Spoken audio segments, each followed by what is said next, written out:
Bismillahirrahmanirrahim. Assalamualaikum warahmatullahi wabarakatuh.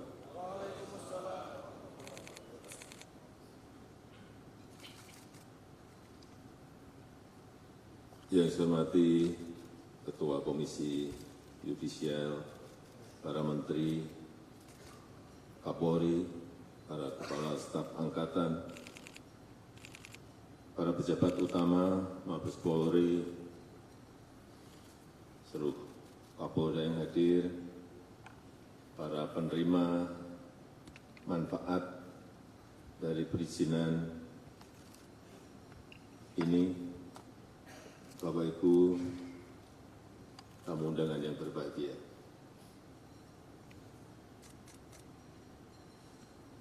Kita tahu di Travel and Tourism Development Index, Indonesia naik peringkat dari peringkat 32 menjadi ke 22. Tapi kita masih tertinggal, kalah dengan Malaysia, dengan Singapura, Thailand, dan yang terakhir kita kalah juga dengan Vietnam. Meskipun naik, tapi kita hanya di urutan kelima ASEAN.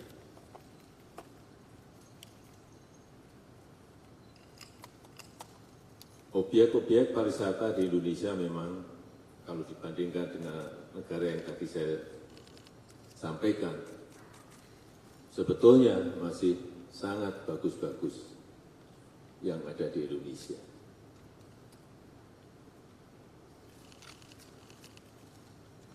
Sehingga yang paling baik adalah mendatangkan wisata mancanegara dalam jumlah yang besar. Dengan cara apa?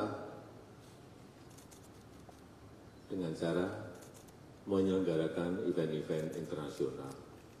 Baik itu yang namanya konser musik, baik itu summit, meeting, dan juga event-event olahraga.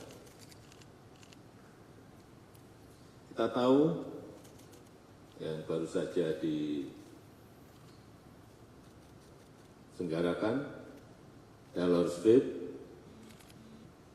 di Singapura di bulan Maret yang lalu, diselenggarakan 6 hari di Singapura. Dan Singapura adalah satu-satunya negara ASEAN yang menyelenggarakan itu.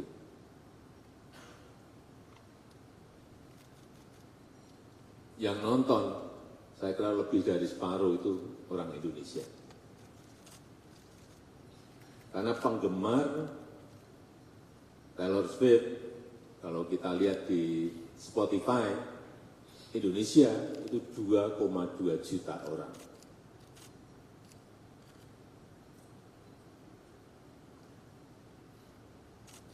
Diselenggarakan selama 3 jam setiap harinya, dan dihadiri totalnya 360.000 orang berbondong-bondong ke Singapura. Sekali lagi, saya pastikan separuh dari yang nonton itu orang Indonesia. Mungkin banyak yang ada di sini yang nonton ke sana. Apa yang terjadi kalau kita berbondong-bondong nontonnya di Singapura? Itu ada yang namanya capital outflow. Aliran uang dari Indonesia menuju ke Singapura. Kita kehilangan.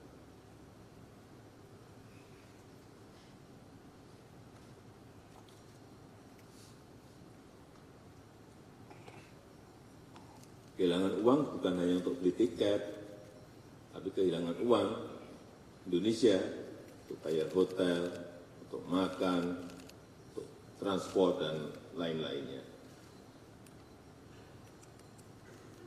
Kenapa sih selalu yang menyelenggarakan dari Singapura? Ya karena kecepatan melayani dalam mendatangkan artis-artis tadi.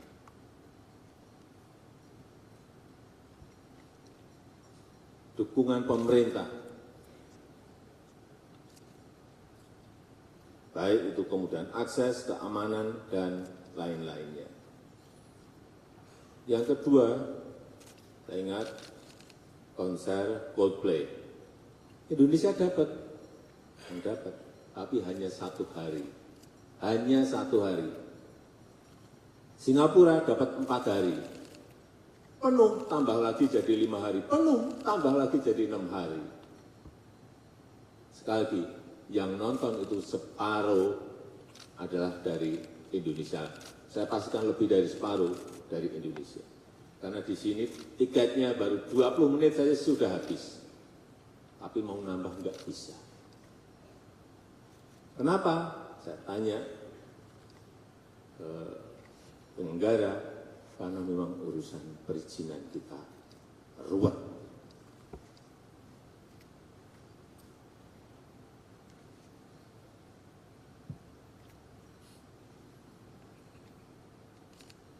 Padahal yang saya dengar,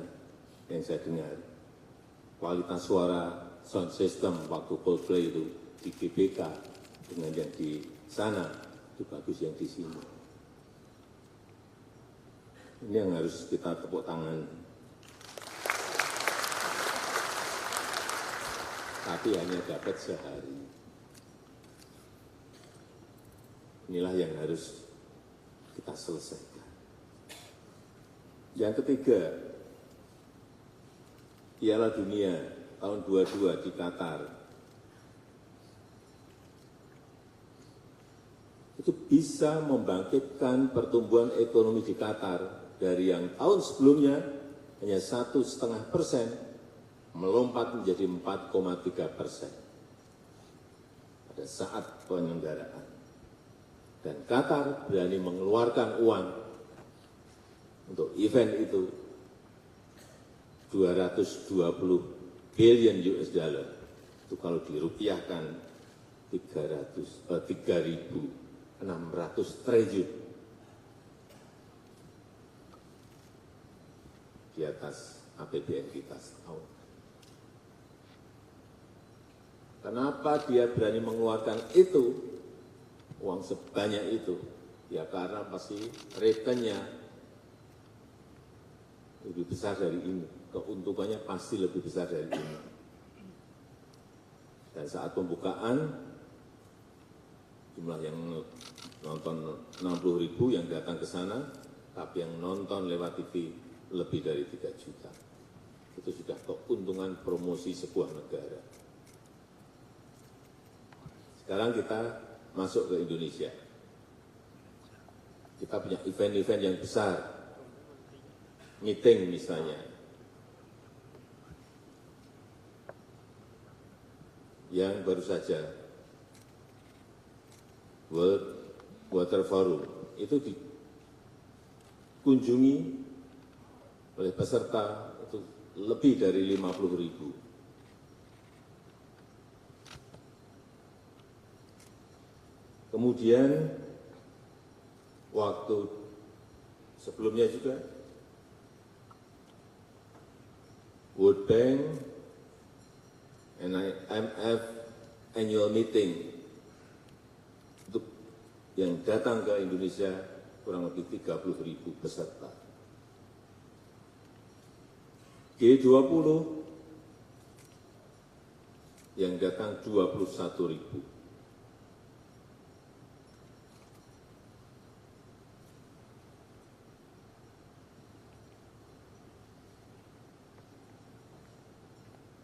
Dan setiap peserta itu spendingnya, belanjanya kurang lebih 30 juta per orang. Tinggal kalikan saja. Total menjadi berapa ratus miliar atau berapa triliun. Inilah event meeting. Sehingga sekarang banyak orang rebutan mengadakan event-event dunia.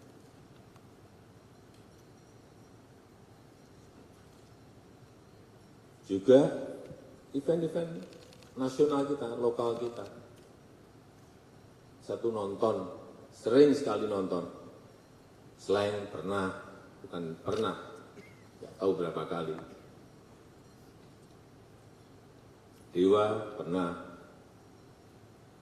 Ariel Noah pernah, Gigi pernah. Yang saya bisa bayangkan, ngurus izinnya ruwet saja masih mau menyelenggarakan kok, penyelenggara event.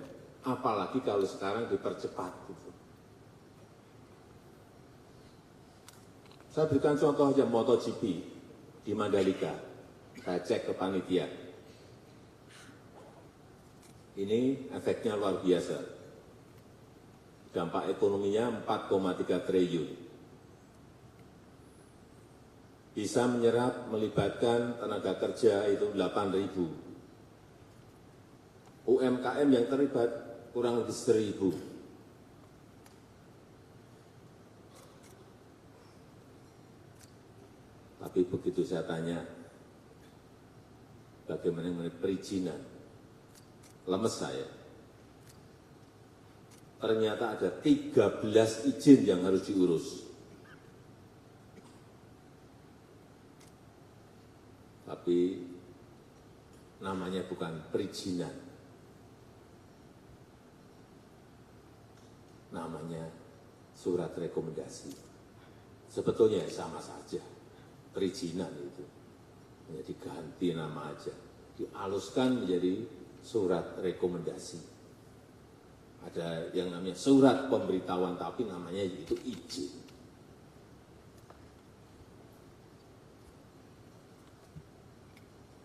Dimulai dari surat persetujuan desa,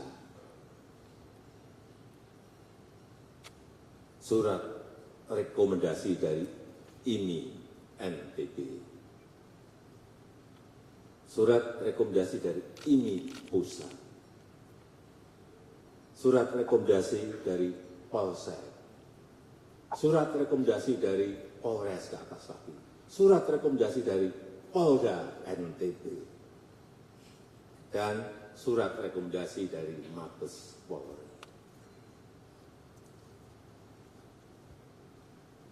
Kemudian ada surat dukungan dari RSUD di NTB, surat dukungan dari Dinas Kebakaran.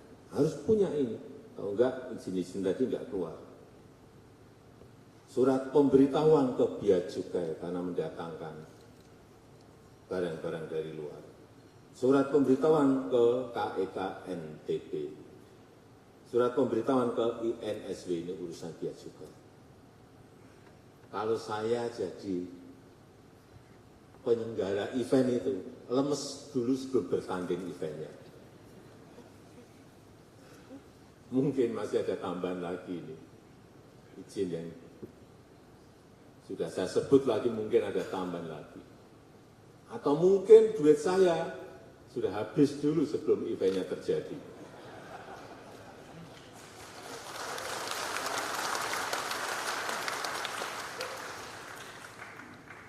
Ini fakta.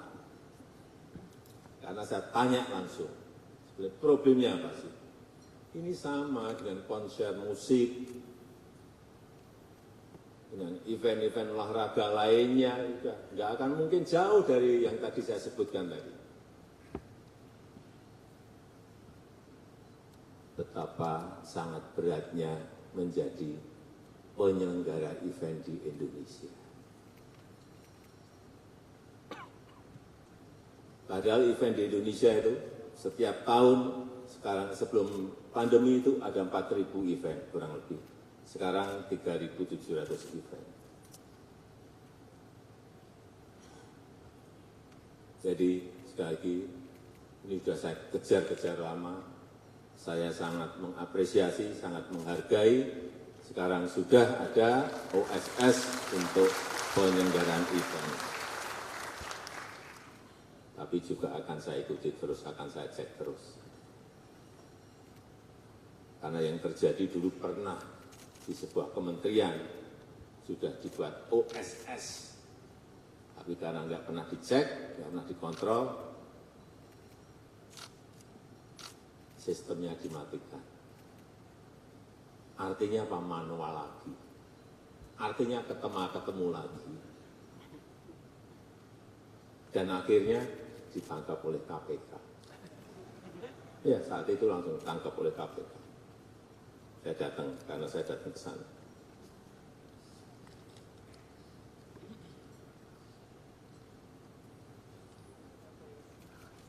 Bapak Ibu sekalian yang saya hormati, masalah utama penyelenggaraan event di negara kita itu adalah kepastian izin yang tidak diberikan jauh hari. Jadi saya minta juga pada penyelenggara event itu mengajukannya jauh-jauh bulan sebelumnya, 6 bulan sebelumnya, setahun sebelumnya, mengajukan izin dulu. Artinya itu ada perencanaan yang baik, manajemen perencanaan yang baik, kapan event itu diselenggarakan. Pemerintah, jajaran pemerintah juga tadi sampaikan oleh Pak Kapolri, totalnya bisa disampaikan hanya dalam waktu 14 hari dari beberapa perizinan tadi. Sehingga penyelenggara bisa mempromosikan eventnya, bisa menjual tiketnya dengan baik. Kalau harinya kurang, sehari kurang, bisa ditambah lagi, waktunya masih memungkinkan untuk melakukan itu. Karena juga yang saya dengar, sering mengajukan izin hanya seminggu sebelumnya. Dadakan seperti itu. Ya sulit. Kalau sudah didadak seperti itu. Jadi kita semuanya memang harus bekerja dengan perencanaan yang baik. Jadi kalau di internasional, artis pun kan juga jadwalnya padat, jadi memiliki planning yang jauh-jauh hari. Di kita juga sama, artis juga jadwalnya padat, harusnya penyelenggaraannya juga meminta izinnya juga harus jauh-jauh bulan sebelumnya, tidak dadakan.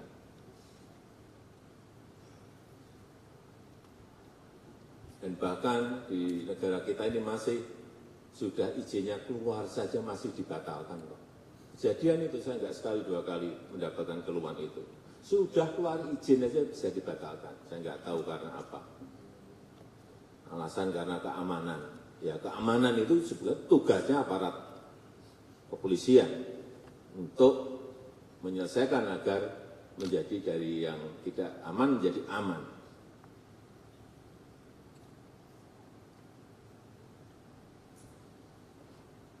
Oleh sebab itu, sekali lagi mengenai digitalisasi proses perizinan ini yang segera kita launching, harapan saya sekali lagi bukan hanya website layanan saja, tapi betul-betul memberikan kemudahan pengurusan, betul-betul memberikan kepastian jauh-jauh hari sebelumnya, betul-betul memotong birokrasi kita, dan sehingga munculnya adalah sebuah kos yang lebih murah dan lebih terbuka transparan. Saya rasa itu yang ingin saya sampaikan, dan dengan mengucap Bismillahirrahmanirrahim pada pagi hari ini secara resmi saya luncurkan digitalisasi layanan perizinan penyelenggaraan event di Indonesia. Terima kasih. Kami mengundang PR besar juga. Setelah ini rampung, PR kita adalah bagaimana agar hak cipta itu bisa berdampak pada para seniman, pencipta lagu, dan lain-lain. Kalau eventnya banyak, tapi dampaknya tidak ke pencipta lagu, ke artisnya juga ini akan tidak berdampak baik kepada para seniman kita. Saya rasa itu. Wassalamualaikum warahmatullahi wabarakatuh.